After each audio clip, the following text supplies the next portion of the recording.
নমস্কার, আমি মিতালি। বিশ্বকাপে বাংলাদেশে না খেলার সিদ্ধান্ত নিয়ে সে দেশের সরকার ১৮০ ডিগ্রি ঘুরে গেল।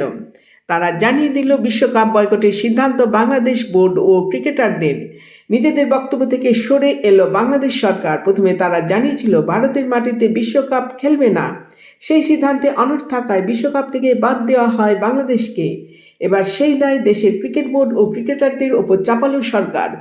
বিশ্বকাপে ভারতের বিরুদ্ধে পাকিস্তান খেলতে রাজি হওয়ার পরেই সুর বদলে ফেলল তারা। গত 22শে জানুয়ারি বাংলাদেশ সরকারের যুব ও ক্রীড়া উপদেষ্টা আসিফ নজরুল বলেছিলেন, আমরা আশা করছি আইসিসি আমাদের শ্রীলঙ্কায় খেলার অনুমতি দেবে।